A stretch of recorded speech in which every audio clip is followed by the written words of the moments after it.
Okay, so actually when I yesterday have given lecture, I have told you about books of opportunities. तो books of opportunities जिन्होंने नहीं सुना था वो सुन लें कि बुक्स ऑफ opportunities जो है वो हमारी एक तो कैश बुक है, फिर 4 डे बुक्स हैं, फिर दी जर्नल है, और पेटी कैश बुक को भी हम बुक्स ऑफ opportunities में ले सकते हैं, और स्मॉल ट्रांजेक्शन्स। तो ये बुक्स हैं। फिर हम ये करते हैं कि इनकी बुक से हम 3 तरह के लेजर बनते हैं: sales ledger, purchase ledger and general ledger. You all know sales ledger, purchase ledger and general ledger. ठीक है, 3 ledgers we make. Sales ledger are account receivables and purchase ledgers are account payable. You can see there are 2 files in your front. ये बनी हुई है picture ऐसी, मैंने इसमें ये कर दिया है। देखें, ये फाइल है, इसका नाम है डेटर्स। डेटर्स का मतलब हो गया, ये पूरी फाइल जो है इसके अंदर आप ये देखें, ये नज़र आ रहे हैं, ये सब डेटर्स हैं। और डेटर्स जो है अकाउंट रिसीवेबल होते हैं। तो इसका मतलब है ये जो फाइल है इसको कहेंगे हम सेल्स लेजर। सेल्स लेजर, इसमें सारे लेजर हैं किसके? डेटर्स के हैं। वो लोग जिनको हमने क्रेडिट पे सेल की है डेटर्स कहलाते हैं। ये हैं परचेज लेजर्स।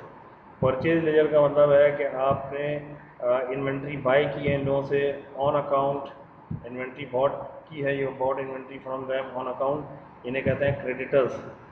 तो debtors are known as account receivables and creditors are known as accounts payable.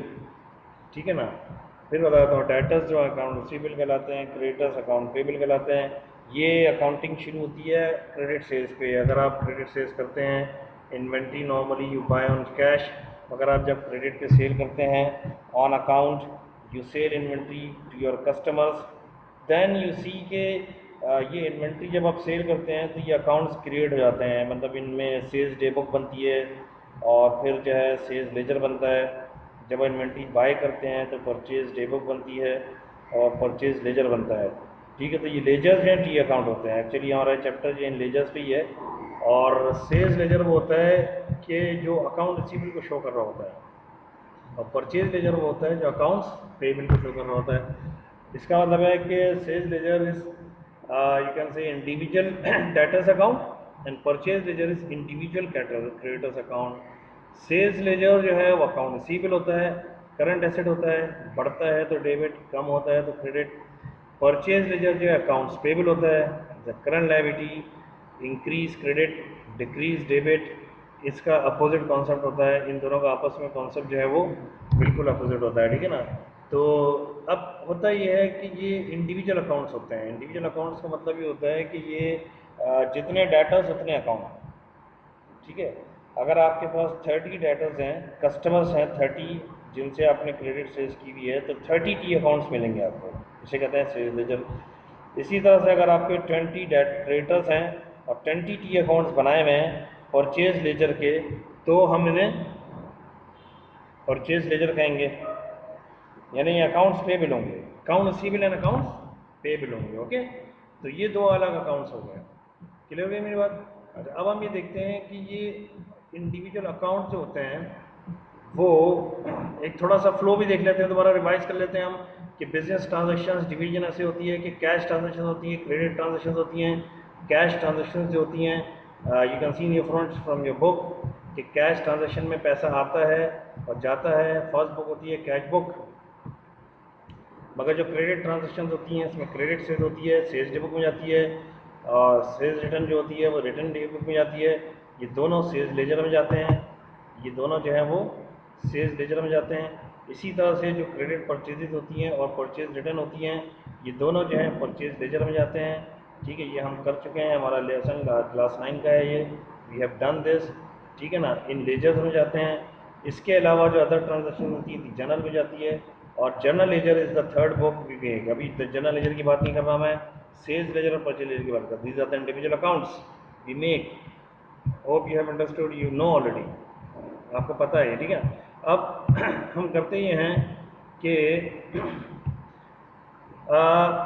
जो इंडिविजुअल अकाउंट्स होते हैं, sales ledger and purchase ledger individual accounts होते हैं। The separate debtor separate account, you know, separate debtor separate account अलग अलग होते हैं, मगर there is a need to have one account for all debtors. ये देखें, you can see in the front, नजर आ रहा है आपको। एक अकाउंट में सारे डेटर्स आ जाएं, इसे कहते हैं सेल्स लेजर कंट्रोल अकाउंट। सारे डेटर्स एक अकाउंट में, इसे कहते हैं सेल्स लेजर कंट्रोल अकाउंट। एक होता है सेल्स लेजर, जिसमें हमने अब तक पढ़ा है, उसमें हम अलग अलग अकाउंट बनाते हैं, मिस्टर ए का अलग अकाउंट, मिस्टर बी का अलग अकाउंट, मिस्टर सी का अलग अकाउंट, जितने डाटाज उतने अकाउंट। मगर sales ledger control account chapter हम क्या करते हैं, इन सारे जो डाटाज होते हैं उनका एक अकाउंट बनाते हैं। इसी तरह से purchase ledger control account make one account for all datas. तो ये जो है एक रिसर्च है डाटास और क्रेडिटर्स पे, ठीक है ना। अब कंट्रोल अकाउंट होता क्या है, control account we make at the end of the year. कब बनाते हैं, आप hope you will have registers with your and books pencils, you will be writing down, noting down, ठीक है। अब देखें, they are not the part of the double entry system. पहली खुसूसियत इनकी ये है कि डबल एंट्री का हिस्सा नहीं होता है। डबल एंट्री मीन्स के one debit every debit having its credit. तो double entry is completed, year end पे हम बनाते हैं, डबल एंट्री का हिस्सा नहीं होता। मैं फिर बताता हूँ, bank reconciliation statement double entry का हिस्सा नहीं होता। Bank reconciliation statement is not the part of double entry system. Updated cash book is the part of double entry system. Bank reconciliation statement not a double entry. इसमें तो debit credit नहीं होता। इसमें debit credit होता है control account में, मगर it is also not a part of double entry system. Point number 1, hope you have understood, ये डबल एंट्री का हिस्सा नहीं होता। कब बनाते हैं इसे, when ever needed. Control account की बात कर रहा हूँ मैं। कब बनाते हैं इसे, एंड ऑफ द मंथ और end of the accounting period, यानी 31 December is the accounting period when you are going to make income statement. 31 दिसंबर ट्रायल बैलेंस बनाया है, इनकम स्टेटमेंट और फाइनल अकाउंट बनाने जा रहे हैं, उस दिन आप इसको बनाते हैं एंड ऑफ द मंथ और end of the period you make, that is control account, ठीक है ना। Okay, end of the time बनाते हैं पीरियड। अच्छा, इसे क्यों बनाते हैं, why we make, already we have sales ledger and purchase ledger. हमारे पास already sales ledger and purchase ledger हैं, फिर भी हम ये बना रहे हैं, ठीक है ना। इंडिविजुअल अकाउंट्स हैं हमारे पास डाटास और क्रेडिटर्स का कंप्लीट रिकॉर्ड है। डाटास और क्रेडिटर्स का हमारे पास कंप्लीट रिकॉर्ड है। देखें, ये डाटास क्रेडिटर्स का रिकॉर्ड, ये डाटास का पूरा रिकॉर्ड मौजूद है। We have complete records, we have file, सब कुछ है, बना हुआ है, लेजर बना हुआ है। वाई वी मेक, तो हम इसलिए बनाते हैं कि टू चेक द एरर्स, इसलिए बनाते हैं कि कहीं कोई गलती तो नहीं हुई भी, एरर्स। और सबसे इम्पोर्टेंट चीज़ के डेटर्स और क्रेडिटर्स हमारे साथ फ्रॉड तो नहीं कर रहे। ये हमारा अकाउंटेंट और डेटर क्रेडिटर मिल के आपस में कोई फ्रॉड तो नहीं कर रहे हैं। कंपनी में एक control account, end of the period checking errors and fraud in the individual accounts, ठीक है ना। And it is also use to calculate the closing balances. Control account is also use to calculate the closing balances, यानी कि हम ये देखते हैं कि एंड ऑफ द ईयर हमारे डाटा से डेटर्स कितने हैं। आपको याद होगा, जब आपने इनकम स्टेटमेंट फाइनेंशियल पोजीशन बनाई थी, फाइनल अकाउंट बनाया था, उस फाइनल अकाउंट में आपने करंट एसेट्स में लिखा था अकाउंट रिसीवेबल और करंट लायबिलिटी में लिखा था अकाउंट्स पेएबल, मगर इनकी पूरी अमाउंट किसी का नाम नहीं लिखा था आपने। तो अगर आपके पास 30 डेटर्स हैं, अमाउंट एक ही आएगी, तो एक अकेली अमाउंट कंट्रोल अकाउंट से आसानी से निकल आती है। ये एक बात समझ आ गई होगी वो। तो to calculate the closing balances of debtors, account receivables and closing balances of account payables, we control account and it is a single entry and ठीक है ना। सिंगल एंट्री का मतलब है वन साइडेड एंट्री हम दिखाते हैं इसमें अकाउंट्स पेबल और अकाउंट रिसीवेबल की, दूसरा नहीं दिखाते हैं। Just going to have a format दिखाता हूँ, होप यू पॉइंट्स में आ गए होंगे आपको। ठीक, रिकॉर्ड भी हो रहा है, भेज देता हूँ आपको। अच्छा, नेक्स्ट ये फॉर्मेट है, ये कल मैंने थोड़ा डिस्कस किया था, discuss with the students CND। Again I am going to discuss, दोबारा स्टार्ट कर रहा हूँ मैं। बी केयरफुल और अलर्ट हो। देखें से, sales ledger control account is a sales ledger और sales ledger is actually account receivable. ये अकाउंट रिसीवेबल है, अकाउंट रिसीवेबल करंट एसेट होता है, ये अकाउंट रिसीवेबल है, ठीक है। Be careful, it is account receivable. और ये जब इंक्रीज करता है तो डेबिट होता है और जब ये डिक्रीज करता है तो क्रेडिट होता है। Increase means debit, decrease means credit. whenever you will increase your account receivable, it will be in the debit side. Whenever you will have a decrease in account receivable, it will be in the credit side. Debit and credit is the concept we have for account receivable. तो ये इसका single account है। आपको भी मेरी बात समझ आ गई? I am waiting for you, you have to tell me कि आपको मेरी बात समझ आई कि नहीं आई। कि हम कंट्रोल अकाउंट क्या होता है कि one account for all debtors and one account for all creditors, this. तो डिसऑनर चेक्स कौन से हो गए, वो चेक्स जो रिसीवेबल्स आपको रिसीव हुए थे वो आपने रिवर्स कर दिए और आपने दोबारा क्लेम किया है डाटा से, अकाउंट रिसीवेबल डेबिट हो गया, डाटा क्रेडिट हो गया, बैंक क्रेडिट, दोबारा जल्दी से रिपीट कर देता हूँ। नंबर 1 पूरे साल की credit sales, account receivable debit, आप देखते जाए मेरा जो मार्क कर रहा हूँ मैं, ठीक है। नंबर 2 कुछ सेल्स वापस हुई, account receivable credit, return inward debit, amount collect हुई, bank and cash debit, account receivable credit, ये रहा। Discount allowed debit, account receivable credit, credit पे आ रहा है। रिफंड्स हुए हैं, अकाउंट रिसीवेबल डेबिट। इंटरेस्ट आपने चार्ज किया है, अकाउंट रिसीवेबल डेबिट। डिसऑनर्ड हो रहा है, अकाउंट रिसीवेबल डेबिट, पैसा दोबारा डिमांड कर रहे हैं आप। बैड डेट्स, आपका डेटर आपको पैसा नहीं दे रहा, रिफ्यूज़ कर गया, बैंकरप्सी हो गई उसकी, आपने अकाउंट रिसीवेबल को क्रेडिट किया। और इसके अलावा ये ब्रॉड डाउन बैलेंस मैंने मिस किया था, पहली तारीख को जितना रिसीवेबल रखा हुआ है balance brought down, normal balance आपका डेबिट पे आएगा क्योंकि रिसीवेबल है, बैलेंस ब्रॉड डाउन। और अगर कोई एबनॉर्मल बैलेंस रह गया है, कोई माइनर छोटा सा बैलेंस होता है, वो क्रेडिट पे आएगा। ये मैं बाद में समझा दूंगा, एबनॉर्मल बैलेंस नॉर्मली आता नहीं है। तो ये debit balance, normal balance of debtors, साल के शुरू में जो भी रिसीव पिछले साल के रखे होते हैं वो आ जाते हैं। ये पूरे साल का एक टी अकाउंट है सारे डेटर्स का, फिर बता रहा हूँ, सारे डेटर्स का एक टी अकाउंट, इसमें सारे डेटर्स हो गए। आज तक हमने नहीं किया है, हमने अलग अलग बनाया है। ये सारे के सारे डेटर्स एक साथ आ गए और ये सारी एक्टिविटीज़ हुई हैं। नंबर, ये last number and I am going to wind up, कि लास्ट नंबर जो है उसका वो ये है कि आपने कल मैंने समझाया था बहुत क्लियर कि एक sometimes you have debtors and they debtors are creditors, यानी कि जो डेटर्स होते हैं वही आपके क्रिएटर्स भी हो जाते हैं। मतलब ये हुआ कि आप उनसे ट्रांजेक्शन्स करते हैं वो आपके डेटर्स, ये मैं क्लियर कर रहा हूँ पहले, ठीक है ना। अच्छा, डेटर्स जो हैं वो आपके क्रिएटर्स हो जाते हैं। मतलब ये कि sometimes you have same transaction with the people, कि आप जिससे कोई चीज़ खरीदते हैं और जिससे आप इन्वेंट्री बाय करते हैं उसी को आप सेल भी कर रहे होते हैं। मतलब ये कि जो आदमी आपका डेटर है वही आपकी क्रिएटर भी होता है। तो हम ये करते हैं कि जो अमाउंट ड्यू होती है और जो हमारे पर ड्यू होती है उन दोनों को कैंसिल आउट कर देते हैं, इसे कहते हैं सेट ऑफ। सेट ऑफ का मतलब अपने रिसीवेबल को कैंसिल करते हैं, sales ledger control account create होता है। और आज तो नहीं करा रहा मैं आपको परचेज लेजर कंट्रोल अकाउंट, मगर मैं आपको दिखाता हूँ कि ये सेट ऑफ जो है वो हमेशा अकाउंट रिसीवेबल में सेल्स लेजर कंट्रोल अकाउंट में क्रिएट पे आएगा और परचेज लेजर कंट्रोल अकाउंट में डेबिट पे आएगा। ये देखें यहाँ नज़र आ रहा है set off with the sales ledger. तो ये दोनों जगह आती है वो एंट्री, जो कॉन्ट्रा एंट्री है, जो एंट्री दोनों जगह आती है इसे हम कहते हैं कॉन्ट्रा एंट्री, ठीक है ना। तो वो कॉन्ट्रा एंट्री आ गई, ये हमेशा क्रेडिट पे आता है। ये वो अमाउंट होती है जो डेटर्स से हम कैंसिल करते हैं क्रेडिटर्स से। आप बताएं, समझ में नहीं आया? एडजस्टमेंट है, बिल्कुल असल एडजस्टमेंट है। मगर ये जो ए एंड बी है इनको क्योंकि कल तो थोड़ा समझाया भी था मैंने, ए एंड बी वाले बताएं कि क्या ये बात मेरी समझ में आई? I am giving you time कि कंट्रोल, ये सेट ऑफ समझ में आया कि नहीं आया? सेट ऑफ, इसे कहते हैं set of.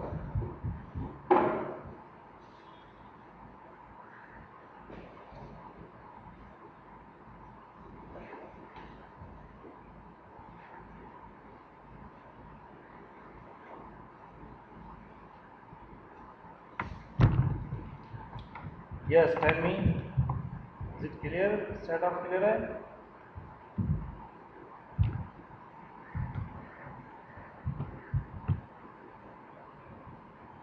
Yes, no answer, बताएं। Zainal Singh explain again, ठीक है, और बताएं।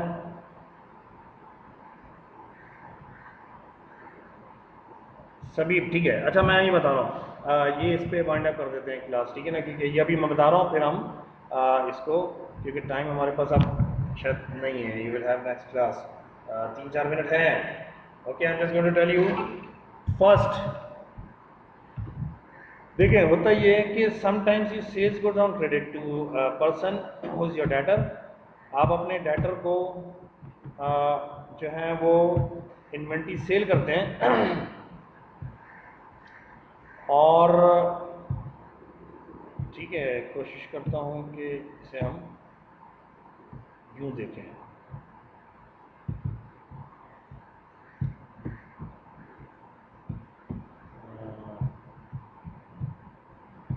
देखें, जब whenever we sell goods to our customers, तो हम इसे ले जाते हैं सेल्स डिपो में, सेल्स डिपो से हम लेके जाते हैं सेल्स लेजर में, सेल्स लेजर में हम इनकी अकाउंट बनाते हैं। For example you have sold goods to mister A, mister A is your customer, आपने ए का अकाउंट बनाया, आपने उसको 1000 की सेल की है, 1000 की आपने उसको सेल की है, जल्दी से लिख रहा हूँ, समझ में आ रहा होगा आपको, 1000 की सेल की है, अकाउंट रिसीवेबल डेबिट हो गया, अकाउंट रिसीवेबल डेबिट हो गया, इनसे आपको पैसा लेना है, इन साहब का नाम है मिस्टर ए।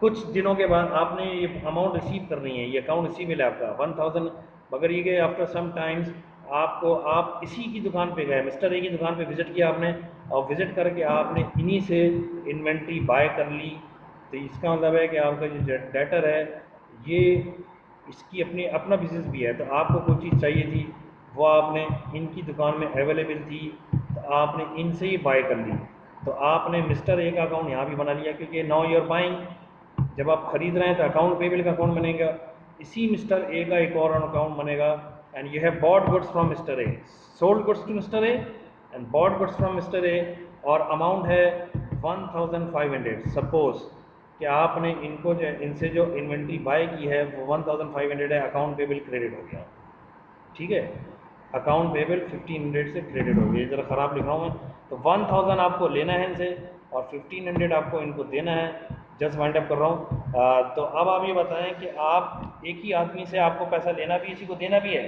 तो what will you do, you will adjust this amount, and how much you will adjust, tell me, कि 1000 is receivable and 1500 is payable, so what will you do, how much you will adjust, fine, सभी भी saying 500, ठीक है, we have to पे 500, very good, समझ में आ गई बात मेरी, कि हमें जो है आप 1000 नहीं लेना है, we don't want to receive 1000, हमें एक्चुअली 500 देना है, इसे कितना देना है, 500 हमें देना है ए को, क्योंकि ये एक ही आदमी है, तो हम क्या करेंगे, सेट ऑफ कर देंगे, सेट ऑफ करने के लिए करेंगे सेल्स लेजर को क्रेडिट कर देंगे 1000 से, ये एडजस्टमेंट है, ये बिल्कुल एडजस्टमेंट है, डबल एंट्री क्या बनेगी, सेल्स लेजर में क्रेडिट हो जाएगा 1000, क्योंकि 1000 ख़त्म कर देंगे, और परचेज लेजर में 1000 को डेबिट कर देंगे, लिख देंगे सेट ऑफ, नैरेटिव्स क्या लिखेंगे, सेट ऑफ, 1000 ख़त्म कर देंगे, रिसीवेबल कैंसिल हो गया, पैसा नहीं लेना, पे बिल की बैलेंसिंग करेंगे, तो आपको पता चल जाएगा कि 500 देना है, तो हमने क्या किया कि जो पैसा लेने और देने वाला है इसको सेट ऑफ कर दिया, और सेट ऑफ का मतलब ये हुआ कि हमने जो है वो आपस में इन दोनों को कैंसिल आउट कर दिया, ठीक है ना। तो अब एंट्री क्या बनी हमारी, फिर एक बार जाके मैं क्लोज कर देता हूँ, वो ये बनी हमारी एंट्री कि हमने सेल्स लेजर कंट्रोल अकाउंट को जो है वो क्रेडिट कर दिया, ठीक है ना, सेट ऑफ की वजह से, और परचेज लेजर कंट्रोल अकाउंट को डेबिट कर दिया, ये इंशाल्लाह और कंटिन्यू करेंगे, इसका क्वेश्चन जब आएगा तो हम इसे और क्लियर कर लेंगे, ये तो ओनली एक्सप्लेनेशन थी, लाइक अदर्स ये इसमें हम इसे कंटिन्यू करेंगे क्लास में इंशाल्लाह, ठीक है ना। Hope you have understood, I have recorded also, so I will send you recording इंशाल्लाह